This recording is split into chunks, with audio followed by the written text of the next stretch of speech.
오늘은 그간 진행했던 요한계시록 강의를 잠시 한 주 멈추고 장로교회, 장로 직분이 무엇인지에 대해서 함께 살펴보는 시간을 갖겠습니다. 에베소서 20장 28절부터 31절 저랑 교독을 하겠습니다. 여러분은 자기를 위하여 또는 온 양떼를 위하여 삼가라. 성령이 그들 가운데 여러분을 감독자로 삼고 하나님이 자기 피로 사신 교회를 보살피게 하셨느니라. 내가 떠난 후에 사나운 이리가 여러분에게 들어와서 그 양떼를 아끼지 아니하며 또한 여러분 중에도 제자들을 끌어 자기를 따르게 하려고 어그러진 말을 하는 사람들이 일어날 줄을 내가 아노라. 그러므로 여러분이 깨어 각 사람을 훈계하던 것을 기억하라. 아멘. 자, 오늘 설교는 이 책을 좀 참고했습니다. 장로 행도북이라는 책이고요. 이 책에 있는 내용들을 여기저기서 참고해서 설교하는 것이니 꼭 궁금하신 분들은 책을 다시 한번 읽어보시면 좋겠습니다. 제목은 이겁니다. 장로가 하는 일은 무엇인가? 장로 정체에 대한 여러 가지 설명과 설교를 혹은 강의를 이미 했지만 조금 더 정확하게 자세하게 장로는 어떤 사람이고 장로가 하는 일은 어떤 일인지를 우리가 종종 살펴보는 시간을 갖도록 하겠습니다. 성경에 대한 순종, 이것은 굉장히 중요하죠. 하나님께서 우리를 구원하신 이유는 하나님 말씀 앞에 순종하는 자로 만들어 가시기 위해서입니다. 그것이 거룩함이죠. 그것이 경건함이에요. 하나님의 백성이 되는 것은 하나님께서 우리를 구원하신 가장 중요한 목적 중에 하나입니다. 그런 의미에서 성경에 대한 순종, 이건 기본이에요. 그런데 오늘날 이 순종의 의미가 점점 퇴색되고 있는 것 같아요. 예컨대 순종을 말씀에 대한 꼼꼼한 지킴 정도로 이해하는 사람들이 많지가 않습니다. 말씀을 아주 꼼꼼하게 지키는 것, 이것이 순종이죠. 그런데 그렇게 이해하지 않아요. 나의 자발적인 선택 정도로 오해한다는 것이죠. 예컨대 지키고 싶은 것만 지킨다. 지키고 싶을 때만 지킨다. 지키고 싶은 마음이 있을 때만 지킨다. 이런 자아 중심적인 순종 혹은 자아 중심적인 도덕, 이런 일들이 오늘날 교회 가운데 팽배하다는 거죠. 사실 이런 것은 칸트적 종교 혹은 칸트적 도덕이에요. 철학자 칸트, 여러분 아실 겁니다. 칸트는 도덕의 필요를 우리의 필요 때문에 봅니다. 도덕이 왜 필요하냐? 종교가 왜 필요하냐? 신앙이 왜 필요하냐? 그것이 우리에게 필요하기 때문이다. 그것이 우리에게 유익하기 때문이다. 이게 칸트가 설파했던 철학이에요. 칸트식 도덕은 여러 세기를 거쳐 여러 과정을 거쳐 사람들 머릿속에 오늘날 완전히 정착이 된 것 같아요. 요즘 사람들은 유익한 것이 도덕적이다라는 생각을 갖고 있습니다. 나에게 유익한 것이, 나에게 도움이 되는 것이, 나에게 효율적인 것이, 그런 것들이 도덕적이다. 반면 비효율적인 것은 부도덕한 것이고 유익하지 않은 것은 부도덕한 것이며 나에게 도움이 되지 않은 것은 부도덕한 것이다. 이런 생각들이 생각과 마음에 아예 정착이 되어버렸다는 거죠. 이런 현대적 사고는 오늘날 교인들에게도 지대한 영향을 미치고 있는데 특별히 순종의 개념에 지대한 영향을 미쳐요.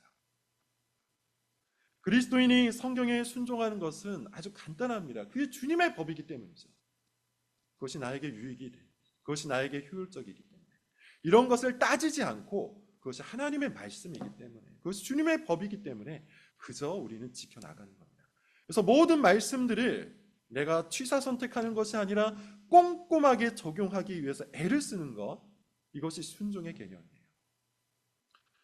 가정을 세우고 교회를 세우는 것도 사실 마찬가지입니다. 현대적 사고는 가정 안에서 남녀 역할을 구분하는 것을 굉장히 부도덕한 것처럼 여겨요. 그것을 불편하다고 이야기합니다. 비도덕적이라고 주장하는 사람들도 오늘날 굉장히 많이 있죠. 그러나 성경은 가정 안에서 남자의 역할, 여자의 역할을 구분합니다. 그것을 윤리적이라고 말해요. 이것이 성경적 도덕이에요. 그러므로 우리는 순종해야 합니다. 수없이 말한 것처럼 남자는 가장이고 여자는 돕는 배필입니다. 이것은 남녀의 가치가 서로 다르다거나 남녀 평등을 반대하는 말이 아니에요. 성경은 하나님께서 남자와 여자를 하나님의 형상으로 동등하게 창조하셨다고 분명히 말씀하세요. 무엇이 다른 겁니까? 역할이 다른 거예요. 근거가 있습니다. 이것의 가장 확고한 근거는 삼위일체 하나님이죠. 성부와 성자와 성령. 성부 하나님, 성자 하나님, 성령 하나님은 그 권위와 능력이 동등하세요. 그 동등하신 삼위 하나님께서 한 몸 안에서 완전한 연합을, 완전한 교제를 이루시는 것, 이게 삼위일체입니다. 그런데 역할이 다르죠. 구원에 한해서만 이야기를 해보죠. 성부 하나님의 역할은 뭡니까? 구원을 계획하시고 주도하세요. 성자 하나님의 역할은 뭡니까? 성부 하나님의 계획과 주도에 순종함으로 구원을 이루세요. 성령 하나님의 역할은 뭡니까? 성령 하나님께서는 성자께서, 예수님께서 이루신 그 구원을 각 사람들에게 적용해 가세요. 이것이 성부와 성자와 성령 하나님께서 하시는 구원의 사역입니다. 앞서 말씀드린 것처럼 삼위 하나님은 서로 동등하십니다. 그 권위와 능력이 동등하세요. 그러나 성자 하나님은 어떻게 하신다 그랬죠? 그 동등됨을 취하지 아니하시고 성부 하나님께 죽기까지 순종하셨다 그래요. 역할을 구분하셨다. 그 하나님의 형상, 그 삼위일체 하나님의 형상으로 지음을 받은 남자와 여자도 마찬가지예요. 동등하게 창조되었어요. 가치가 동등해요. 그러나 성경이 가르치는 남녀의 역할은 다릅니다. 그렇게 여러분, 우리는 성경을 쫓아야 돼요. 성경에 순종해야 돼요. 현대적 사고를 따라가서는 안 됩니다. 성경이 말하는 대로 꼼꼼하게 가정 안에서 복종해야 돼요. 이것이 순종의 계령이에요. 교회도 마찬가지입니다. 여러분, 교회는 자발적 공동체가 아니라 그랬죠. 정말 수없이 말씀을 드렸던 것 같아요. 제가 교회를 개척한 이유, 아마 횟수를 따지자면 100번도 넘게 말씀을 드린 것 같습니다. 교회는 민주적 요소가 있지만 민주주의가 아닙니다. 교회는 커뮤니티적 요소가 있지만 커뮤니티가 아닙니다. 민주주의 집단이 아니고 단순한 공동체가 아니라는 겁니다. 오늘날 이런 관점에 기초해서 교회를 만들고 교회를 이끌고 교회를 성공시킨 교회들이 있으나 앞서 말한 것과 같이 성경에 대한 순종은 그런 효율성, 그런 성공 여부를 따르지 않아요. 그것이 오직 성경에 부합하느냐? 이 기준이 순종의 기준입니다. 성경적인 교회를 만들어 나가는 것은 하나님께서 우리에게 주신 가장 중대한 말씀 중 하나예요. 우리가 평생 동안 행할 수 있는 가장 중요한 순종 중 하나입니다. 성경적 교회를 만들고 성경적 교회를 이루고 성경적 교회를 완성해 나가는 것. 어떤 의미에서 이것은 개인적 차원의 순종보다도 훨씬 더 중요해요. 왜냐하면 하나님은 성경적 교회를 모든 그리스도인의 사명으로 요청하시기 때문에. 자, 성경적인 교회를 만들기 위해서 가장 중요한 것이 있는데요. 그게 바로 직분입니다. 장로 정치의 성경적 역사적 근거는 제가 이미 설교한 적이 있어요. 오늘은 말씀드린 것처럼 이 장로 핸드북이라는 책을 기초로 장로가 하는 일이 무엇인지 한번 살펴보도록 하겠습니다. 여기서 장로는 저와 같은 강도 장로, 곧 가르치는 장로가 아니라 다스리는 장로, 여러분들이 일반적으로 알고 있는 그 장로에 한해서만 말씀을 드릴게요. 자, 28절을 한번, 오늘 본문 28절을 읽어보도록 하겠습니다. 28절 말씀 시작. 여러분은 자기를 위하여 또는 온 양떼를 위하여 삼가라. 성령이 그들 가운데 여러분을 감독자로 삼고 하나님이 자기 피로 사신 교회를 보살피게. 사도 바울이 에베소 교회를 개척해요. 그리고 열심히 읽어냅니다. 3년 동안 읽었던 것 같아요. 그리고 이제 떠나가죠. 떠나가면서 장로들을 다 불러 모으고 그들에게 마지막 고별 인사를 합니다. 그 장면이에요. 따라서 오늘 본문의 청자는 누굽니까? 장로들입니다. 장로들. 여러분은 이라고 할 때 이 여러분은 장로들을 말하는 것. 교회의 장로들. 자, 여기서 우리가 알 수 있는 것, 아주 중요한 것 중에 하나가 뭐냐 하면 하나님께서 교회를 장로들에게 맡기셨다는 것이죠. 장로들에게 맡기셨다는 것. 28절 뒷부분을 보세요. 이런 말씀을 하죠. 하나님께서 자기 피로 교회를 사셨답니다. 하나님께서 자기 피, 곧 예수 그리스도의 피로 교회를 사셨습니다. 따라서 교회 안에 있는 모든 교인들은 하나님의 피를 값으로 집을 받고 이곳으로 모인 자들입니다. 그래서 어떤 목사님은 교인들의 정체성을 이렇게 얘기해요. 예수님짜리 교인이다. 우리가 100원짜리, 1000원짜리, 100만원짜리 이렇게 얘기하잖아요. 그런 것처럼 우리의 값어치가 예수님짜리다. 이렇게 얘기해요. 하나님이 그렇게 예수님의 피로 값주고 사신 교회입니다. 근데 이 교회를 누구에게 보살피도록 맡기셨습니까? 장로들에게 맡기셨어요. 자, 이 장로 행두빅이라는 책에 있는 내용을 하나 읽어드리도록 하죠. 교회는 신주 정치이지 민주 정치가 아니다. 교회는 만왕의 왕에 의해 통치되며 그분의 홀은 영감된 말씀이요 그분의 대행자들은 그 말씀을 따라 임명된 가르치는 장로, 다스리는 장로 및 집사다. 자, 신주 정치라는 말이 낯설 수 있는데요. 신주 정치 무슨 뜻입니까? 하나님께서 다스리신다는 거죠. 하나님이 중심이 되신다는 뜻이에요. 그분의 홀은 다스림의 수단을 말하는데 그 홀이 뭐라고요? 영감된 말씀, 곧 성경이에요. 그리고 장로와 집사가 그 말씀을 따라 교회를 다스리는 대행자가 된다고 합니다. 그러므로 여러분, 교회는 장로를 세우고 장로의 지도를 따라 인도를 받아야 되는데 그것 자체가 말씀에 대한 순종이에요. 그것 자체가 하나님에 대한 순종이에요. 왜요? 하나님께서 장로들에게 교회를 보살피도록 맡기셨기 때문입니다. 자, 그리고 이제 계속해서 장로의 역할을 바울이 이야기해 주는데요. 장로는 뭘 하는 사람입니까? 기본적으로 주님의 교회를 보살피는 사람이죠. 하나님의 피로 값주고 사신 그 교회를 보살피는 사람. 하나님의 마음을 갖고 하나님의 말씀을 갖고 교회를 보살피는 것. 이것이 장로의 가장 중요한 직무입니다. 자, 그러면 어떻게 보살피는 걸까요? 세 가지로 오늘 본문을 통해서 말씀을 드려보겠습니다. 첫 번째, 교회를 보살피기 위해서 반드시 자기 자신을 먼저 삼가야 돼요. 자기 자신을 먼저 삼가야 돼요. 여러분은 자기를 위하여 또는 온 양떼를 위하여 삼가라라고 하는데 삼가다라는 말의 의미 여러분 아실 겁니다. 주의하라는 것이죠. 경계하라는 것이죠. 자기 자신을 돌보라는 겁니다. 여기에는 정말 많은 의미가 포함되는데 다 설명드릴 수 없고 간단히 말씀드리면 이겁니다. 자기를 하나님의 말씀을 통해 절제하고 자기를 하나님의 말씀으로 점검하고 자기를 하나님의 말씀으로 훈련하라는 것이죠. 말씀으로 점검하고 절제하고 훈련하는 것. 쉽게 말해서 흘러가는 대로 그냥 시대의 유행을 쫓아서 교회 분위기를 따라 그냥 자기 자신을 내버려 두는 것이 아니라 하나님의 말씀을 갖고 자기 자신을 계속해서 두들겨가는 사람, 그런 사람이 장로예요. 장로가 해야 하는 첫 번째 보살핌, 자기 자신을 보살피는 겁니다. 굉장히 중요한 거예요. 뒤에서 보겠지만 장로는 교회의 기둥이요 파수꾼입니다.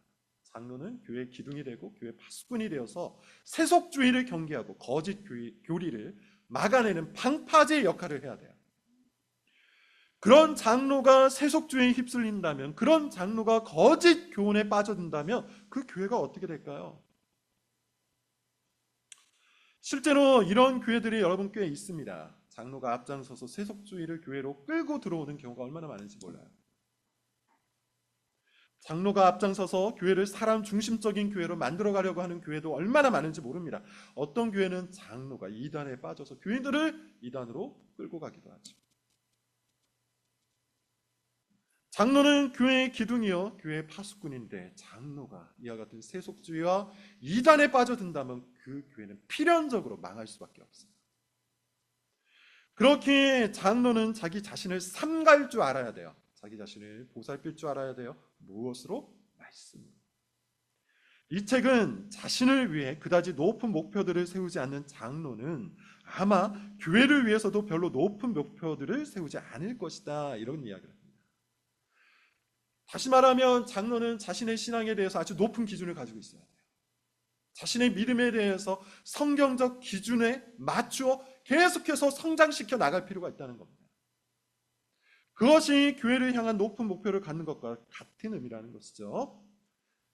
그렇게 장로는 기본적으로 신앙의 목표를 높이 설정하고 끊임없이 자기 자신을 점검하고 절제하고 훈련하는 사람이어야 합니다. 이것이 교회를 돌보는 첫 번째 장로의 역할. 두 번째, 교회를 어떻게 돌봅니까? 29절의 말씀 우리 같이 한번 읽어볼게요. 오늘 본문 29절입니다. 시작. 내가 떠난 후에 사나운 이리가 여러분에게 들어와서 그 양떼를 아끼지 아니하며. 사나운 일이 여러분에게 들어와서 그 양떼를 아끼지 아니한다. 무슨 말일까요? 일단 사나운 일이 무엇을 말하는 걸까요? 세속주의적 가치관을 가지고 있는 사람들, 혹은 그 사상 자체를 말하는 겁니다. 그런 말씀과 상관이 없는 세속적 가치관을 가진 자들이 교회 외부에서부터 침투해 올 수 있다는 것을 바울이 경고하고 있는 겁니다. 이것은 오늘날 교회의 문제가 아니라, 오늘날만의 문제가 아니라 처음부터 있어 왔던, 교회라면 늘상 겪는 문제예요. 교회가 여러분 뭡니까? 많은 정의가 있지만 기본적으로는 하나님의 집, 오이코스입니다. 오이코스가 집이라는 뜻이에요. 가족이라는 뜻이에요. 하나님의 가족들이 모여서 안식을 누리는 곳입니다. 6일 동안 세상에서 나그네 된 삶을 살아가던 그들이, 하나님의 가족들이 하나님의 집에 모여서 하나님을 아버지로 모시고 그분의 말씀 가운데서 위로를 얻고 그분의 가족들과 함께 본향에 대한 그림을 나누는 곳, 이게 교회죠. 그런데 이 집에 침투하려는 사나운 이리가 있대요.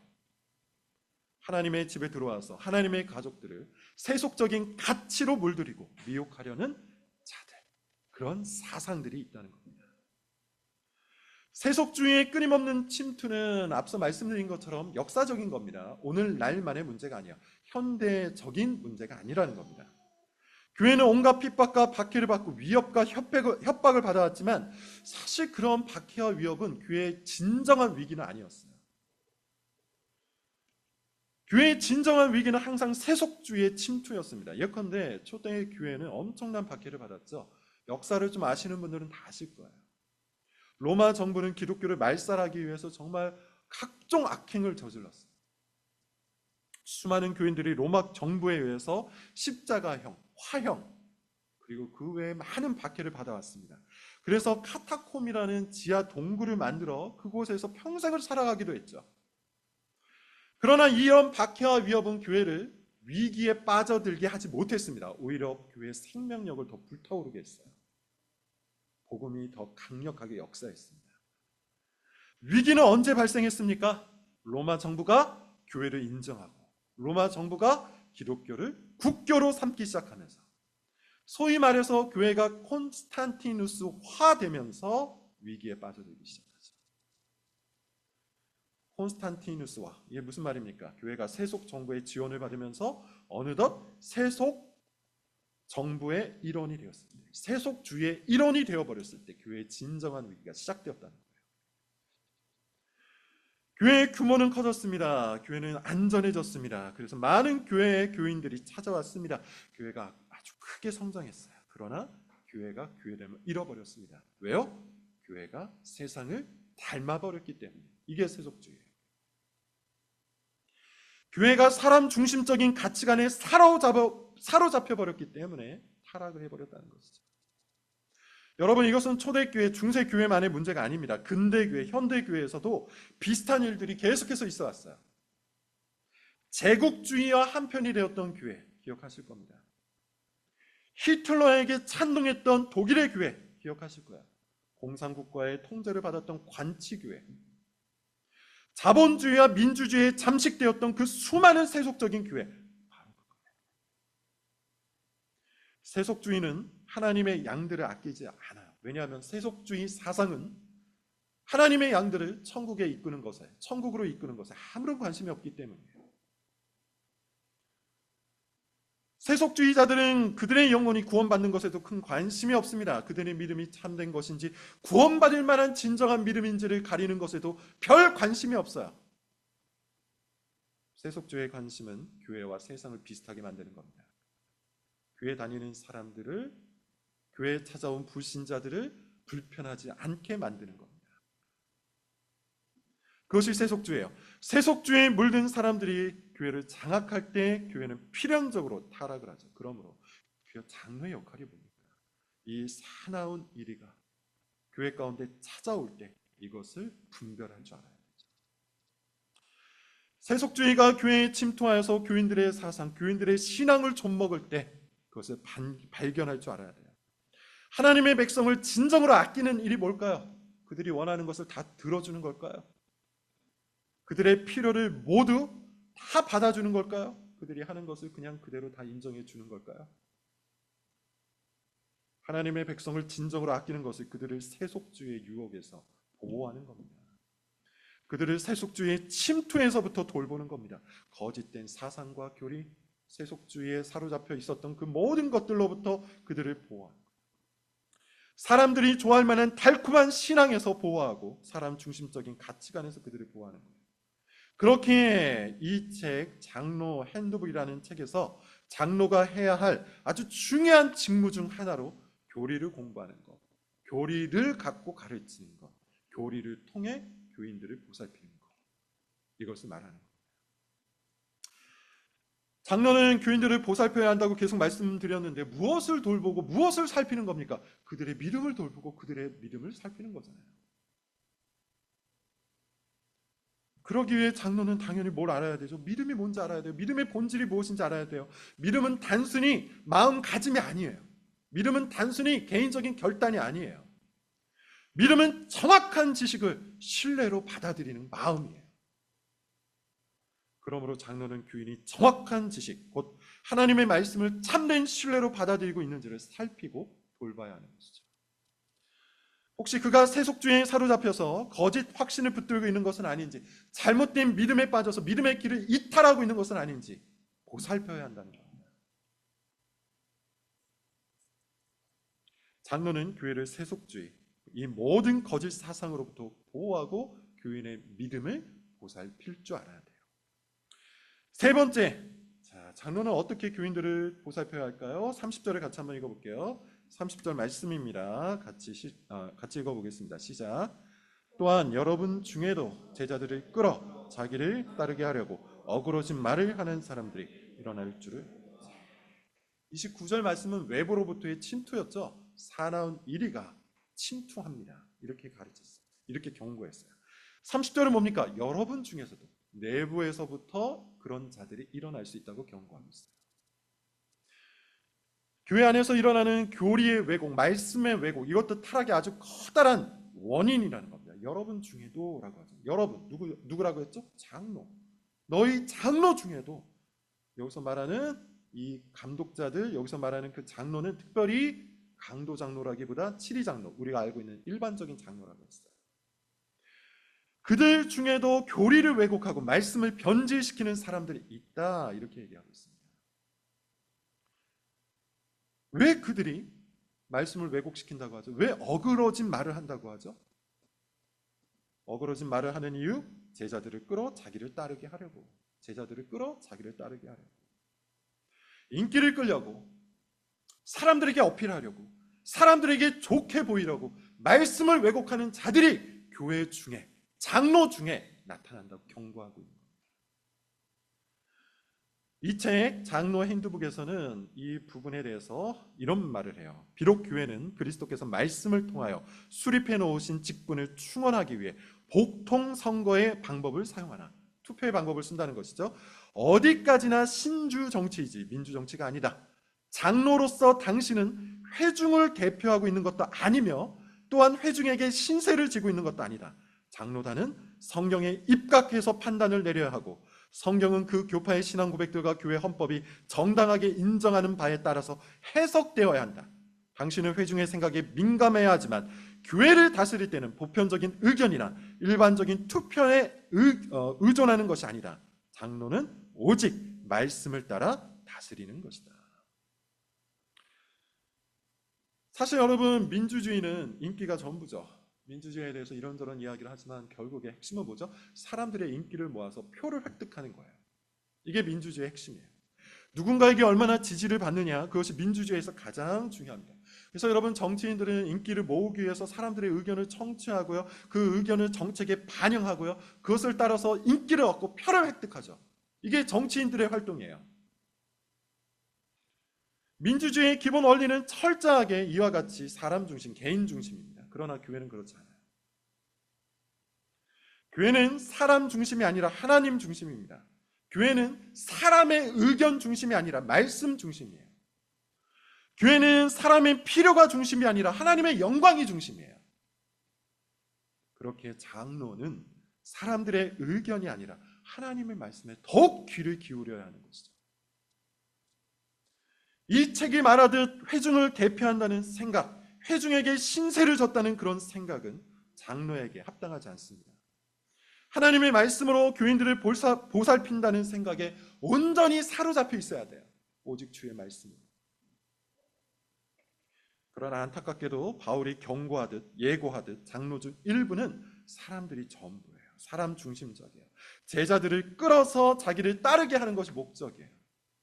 쉽게 말해서 사람들에게 인기를 얻고 사람들에게 어필하기 위해서, 사람들에게 좋게 보이기 위해 그들의 필요를 채우고 그들의 의견을 반영하여 하나님의 말씀을 곡해한다는 것이죠. 본문에 보면 끌어 따르게 한다라는 이 말이 있는데, 이 말을 직역을 하면 그 사람을 끄집어내어서 자기 뒤에 세운다는 뜻이에요. 그 사람을 끄집어내어, 다시 말하면 그 사람을 올바른 가르침에서 끄집어내어 자기 뒤에 세운다. 자기 편을 만든다는 거예요. 자기 당을 만든다는 거예요. 자기 사람을 만들어서 교회의 가르침을 대적하게 만드는 사람이 있다는 겁니다. 그러기 위해 뭘 한다? 어그러진 말. 어그러진 말은 디아스포레라는 헬라어인데, 이 말은 잘못 해석하다, 부패시키다, 왜곡하다 이런 뜻이에요. 자기 편을 만들려고 말씀을 왜곡하고 부패시켜서 사람들을 자기 뒤에 세우는 겁니다. 그런 사람들이 있다. 누가요? 여러분 중에, 장로 중에. 그러므로 여러분, 올바른 장로의 역할, 성경적인 장로의 역할은 뭡니까? 항상 하나님 편에 서야 돼요. 주님의 말씀 가운데 서야 돼요. 사람들의 의견에 귀를 기울일 수 있어요. 그러나 하나님의 말씀 위에서 그 의견을 점검해야 돼요. 교회에서는 사람들의 의견이 전부가 될 수 없습니다. 사람들의 생각이 전부가 될 수가 없습니다. 교회에서는 오직 하나님의 말씀이 전부입니다. 그렇게 장로가 해야 가장 중요한 임무는 하나님의 말씀 위에서 이 모든 것들을 판단하는 겁니다. 그래서 이 책이 계속해서 권면하는 것은요, 교리를 공부하는 거예요. 이 책에 의하면 장로는 끊임없이 교리를 공부하고 그 교리를 따라 자기의 삶과 교인의 삶을 점검하는 거예요. 자, 31절을 보겠습니다.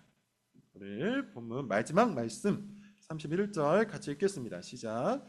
그러므로 여러분이 깨어 내가 3년이나 밤낮 쉬지 않고 눈물로 각 사람을 훈계하던 것을 기억하라. 자, 기억하라고 하죠. 3년 동안 쉬지 않고 눈물로 훈계하던 것을 기억하라. 훈계하던 것. 이거는 아마도 바울의 모든 가르침을 포함하는 것 같아요. 단순히 훈계만을 뜻하는 것 같지는 않습니다. 바울의 설교, 바울의 강론, 바울의 강의, 바울의 권면과 바울의 책망까지 바울이 하나님의 마음으로 권면했던 그 모든 가르침들, 그것을 기억하라고 해요. 기억하라. 그래서 오늘날 교리가 중요한 겁니다. 여러분, 교리가 뭡니까? 성경의 요약이 교리예요. 정확히 말해 성경이 가르치는 것을 요약한 겁니다. 예컨대 성경이 하나님에 대해서 가르친 것, 성경이 예수님에 대해서 가르치는 것, 성경이 구원과 믿음에 대해서, 성경이 교회와 심판에 대해서 가르치는 것, 성경이 가장 중요하게 가르치는 주제들을 모아놓은 것, 이게 교리예요. 따라서 여러분, 우리가 어그러진 말, 왜곡된 말씀, 오염된 말씀에서 벗어나기 위해서는, 다시 말해서 내가 자의로 성경 말씀을 해석하지 않기 위해서는 반드시 교리를 기반으로 공부하고 교리를 기반으로 자기를 살필 필요가 있어요. 자기가 임의로 판단하고 자기가 임의로 결정하지 않기 위해, 어그러진 말을 피하기 위해 장로라면 당연히 교리를 공부해요. 장로는 말씀으로 다스리고자 하는 하나님을 대행하는 직분자입니다. 그러므로 성경적인 장로는 오직 말씀을 붙들어야 돼요. 오직 말씀 위에 서서 자기를 먼저 보살펴야 돼요. 오직 말씀으로 교회를 보호할 수 있어야 돼요. 오직 말씀으로 모든 것들을 점검하고 오직 말씀으로 판단할 수 있어야 돼요. 그럴 때 교회가 참된 교회가 될 수 있습니다. 말씀을 맺겠습니다. 여러분, 장로는 너무너무 중요하죠. 이 책의 저자는 이런 말을 합니다. 장로 직분을 바로 세우는 일에 교회의 건강이 달려있다. 장로 될 사람만 장로직을 배우는 것이 아니다. 그렇지 않은 사람도 장로직에 대해 배움으로써 교회 통치 원리를 배우고 교회를 통해 하나님께 온전히 순종하는 것을 배우게 된다. 장로에게 복종하는 것이 얼마나 영예로운 것이지, 그것이 곧 하나님께 순종하는 것이요, 그것이 곧 나의 삶을 더 경건하게 만드는 것임을 깨닫게 된다. 기도하기로 우리 중 누군가는 장로 직분을 사모할 수 있기를 바랍니다. 그래서 주님의 교회와 주님의 백성을 주님의 말씀으로 인도하기를, 그것을 갈망할 수 있기를 바랍니다. 또 우리 중 누군가는 장로 직분에 대한 순종으로 세상과는 전혀 다른 공동체, 세상과는 전혀 다른 교회의 모습을 함께 만들어 나갈 수 있기를 바랍니다. 말씀의 통치 가운데 서 있는 장로와 그 말씀 가운데, 그리고 말씀으로 통치하는 장로에게 복종하는 성도들이 있을 때 하나님께서 기뻐하시는 교회가 될 수 있으리라고 믿습니다. 저는 우리 교회가 그렇게 더욱더 말씀과 닮은 교회가 될 때까지, 성경적인 장로들이 나올 수 있을 때까지 우리 모두가 기도하며 인내함으로 만들어 나갈 수 있기를 바랍니다. 기도하겠습니다.